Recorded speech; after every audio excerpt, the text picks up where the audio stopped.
grow up with art at all. I grew up in a farming family, so out in the bush, running around the bush with my siblings, going on adventures. Wow. And What part of the bush was that? in Queensland, a place called Gympie. And we didn't have TV for quite a while as well, so lots of time to just soak up all of your sort of imaginary worlds. And fantastic. The dream 19th century childhood. That's amazing. Totally, yeah. And, you know, like most kids, I spent a lot of time drawing, and I think I was mostly drawing, you know, plants and robots. And I remember being pretty sort of overwhelmed by the industrial side of farming, you know, all of the machines and systems. But I don't think I really knew that art galleries existed, or that, you know, art really existed, until I got to high school. And I was lucky. I just happened to go to a high school that had a really great art program, and that was really engaged with contemporary art. And so I remember getting exposed to artists like Stella and Orlan and Louise Bourgeois. And yeah, pretty soon I was, you know, that kid who was in the art room all the time when I should have been in other classes. And yeah, just really soaked it up and got introduced to sculpture, which I really took to and still work in predominantly. You know, I don't think I really thought about being an artist. And I don't think I really had any conception of what it was to sort of be an artist, because the only artists I knew were artists who were teachers. I don't know that I really thought about it that much, but I knew that I wanted to make art, and I knew that I wanted to go to art school. It's interesting. I mean, it's quite common, I think, for people to have that. Well, I don't know, there's like a transition point where you sort of think it can become professional. Like it seems like professional practice is an impossibility for a long period, and then at some point it starts to seem like a pathway. Was there a moment for you that occurred, or was it more of a gradual? Yeah, I think it was gradual. The school that I went to had a long history of students going on to art school, so I think that idea was sort of implanted in my early high school days, and so I was pretty sort of focused on it from early high school years, really, and pretty focused and driven to go to art school. I was interested when you said even your early drawings, though, featured plants and robots, because it sounds like you kind of you've stayed in a particular zone of interest there from a fairly early stage. Yeah, definitely. Not much has changed, which is funny. I don't know if that's a good thing or a bad thing, but yeah, those ideas have always grabbed me. Mm-hmm. I think part of that is growing up in the bush and having that sort of presence, or, you know, that sort of relationship with nature. But also the technology part of it came into it when I was a teenager. I had an operation which really got me thinking about the connections between the body and technology and science. So I had it's called a maxillary advancement. Basically, it's having the top jaw moved forward to correct an underbite. So okay. Semi-cosmetic and semi-medical, I suppose, somewhere in between the two. And that happened when I was 17, and it was quite an intense operation. Yeah, so I imagine the upper jaw is like, that's your skull, basically. Yeah, I mean, it's the whole sort of top part of your face. Yeah. So they cut the inside and sort of separate, and then screw it back together. So I've got 16 screws and 4 metal plates holding all that together. I can feel them. You know, Wow. I remember when I sort of came to after the operation, and I was still in ICU and, you know, pretty groggy, and the nurse took me into the bathroom to have a shower, and I got to look in the mirror for the first time, and I just did not recognise myself at all. So I had just a complete sort of alien out-of-body experience. And it took quite a while to sort of process. And I think a lot of that was probably my age, you know, being a very challenging age to have something like that, I imagine. Totally. Yeah, especially in the face, I think, sort of forming identity. But it sort of got me thinking about, you know, if the material that was in my body wasn't inanimate, you know, wasn't a metal, but was a part of another animal or a part of another human. And that really got me thinking about those sort of human-animal tech crossovers, which obviously still looking at in my work. Since you had become one, essentially, it was. I mean, I'm a cyborg. So. Yeah, that's amazing. I got to ask whether the metal there is that part of the does it interact with the magnetic works that you do? Is that a factor? No, well, I mean, it's titanium in my face. Okay. Nothing sticks to me when I'm in the studio. Okay, that's well. I wondered if that was part of the way of working was just just getting in there and manipulating with the face. No, but titanium, that makes much more sense. Good idea, though. Yeah. Maybe that's something I'll look into. Yeah, well, I mean, of course, people do get magnetic implants as as part of body modification. It seems kind of interesting. And so that I guess the interest in technology and the future facing aspect of your work, and as an engagement with science, that's obviously a consistent aspect of the stuff that you're doing. And looking, for example, at that show that you curated, The New Alchemists, I think that's a fascinating connection. And of course, the relationship between alchemy, painting, and contemporary science is like a bit of a three-way nexus there. So I guess I was wondering, in that field of art and science, which is really, over the last decade or so emerged as almost a genre unto itself, what do you see as some of the challenges in that field, since you're sort of in that realm? Yeah, I think it can be interesting as an artist going into particularly the hard sciences. I think legitimacy sort of comes up as an issue sometimes. So being seen as doing legitimate research, where, the hard sciences might view artistic research as not being, real research, or the sort of other side of it where I think sometimes artists go into those spaces and are expected to be science communicators for the work that's being done. Whereas as an artist, you might want to bring a more critical sort of lens to it, or, an ethical or sociological sort of perspective. Yeah.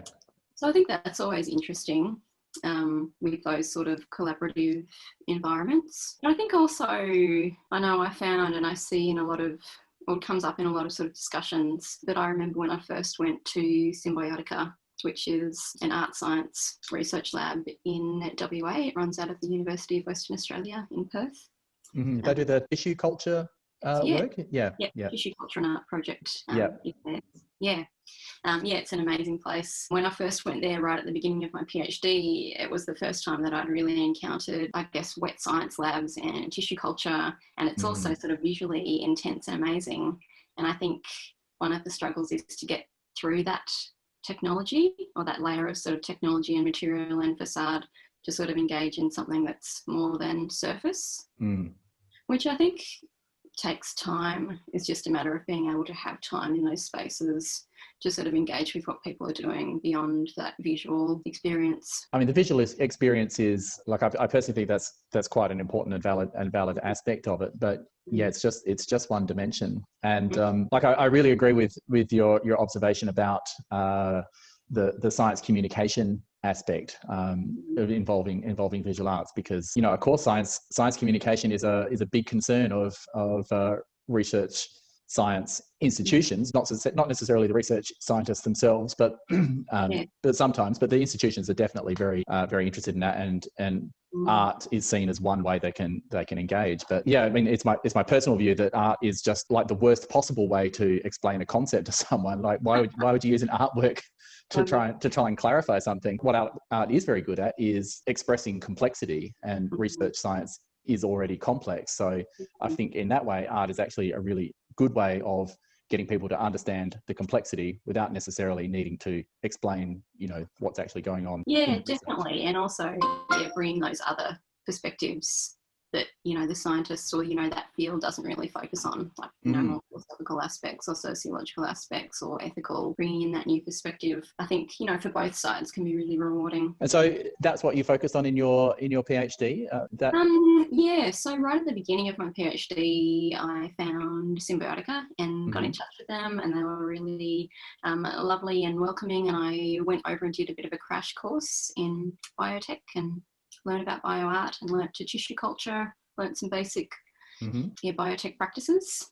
And then I was doing my PhD in Hobart at the UTAS School of Art. And so I came back to Hobart and wanted to get some local lab space happening for my work.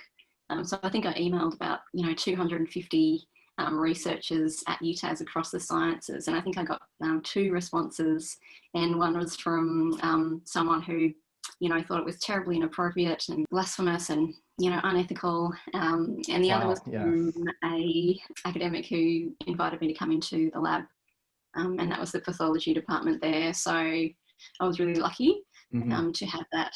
And yeah, sort of spent most of my PhD in and out of those labs, working with different forms of tissue culture and looking at that relationship between the way that bodily materials are used in science and how that sort of influences the way that we conceptualize ourselves as humans and our relationship in the wider environment. Yeah, which are still themes that I look at in my work. I see, because I'm interested in how the magnet-based works came about as a. I mean, is that an evolution from that, or is this like a like a parallel strand of research? I think it is a bit of an evolution from looking at the human as material to the human as agent. So I guess cause and effect. The magnets came about through an interest in iron, I guess, as iron being a really incredibly transformative material. It, fills the molten core at the centre of the Earth, affects our magnetic fields in the Earth. It also forms the majority of our industrial world, so construction material. And obviously it's integral to our health as humans. It's in our blood, yeah. In our blood, yeah. So I find that a really interesting material conceptually, but also in the way that it is sort of visually able to be transformable and manipulated in interesting ways. Yeah, because it's fascinating that the forms that you generate with your process are so organic. Like they really look like growths and maybe like electron microscope views of cellular activity within a human body. Yeah, totally. And it's those sort of tensions that I'm interested in looking at. So interested in putting the viewer in a sort of space of looking at something that's ambiguous, so they're not sure, initially, is it artificial, is it natural, what exactly is that? And then I feel like that invites a space for looking at those connections in new ways and generating new sort of perspectives. Totally. Yeah. I note that you've been involved with the alta. Is that how you would say it? Is it just one word, or you spell it out OLTA? The collaborative alta. Yeah. Can you tell us a little bit about that?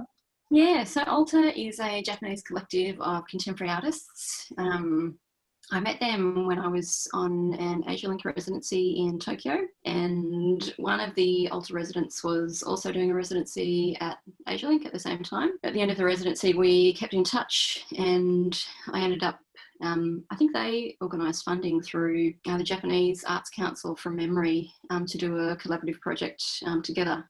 So I was able to go back to Tokyo for about a month, and we worked on a large collaborative installation, a kind of crazy, organic, sort of futuristic sci-fi space. Yeah, a really interesting look at sort of different cultural approaches to art making as well. Yeah, well, I was wondering how that went in terms of tackling the creative process. I mean, I've always struggled with collaborative processes myself, so it's interesting to hear how it develops.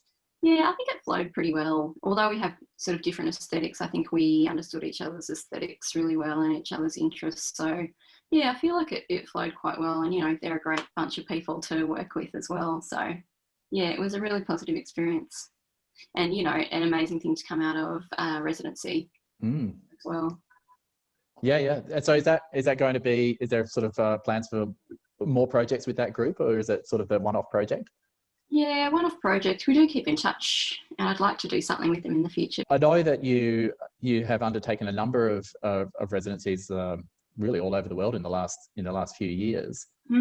How does that tie into your practice? What's driving you to do that? I think it's that residencies are just the most precious time that you can have as an artist, I feel like, especially once you leave an institution and you don't have that sort of focused study time.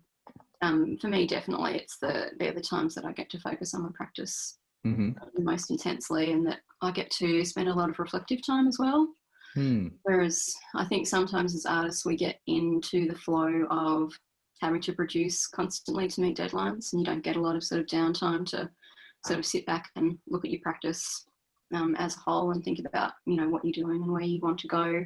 But I mean, I think residencies are always different depending on the sort of setup and location. Most recently I was in Tassie, in a place called Queenstown on the west coast of Tasmania. I don't know if you know of it, but it's an old mining town.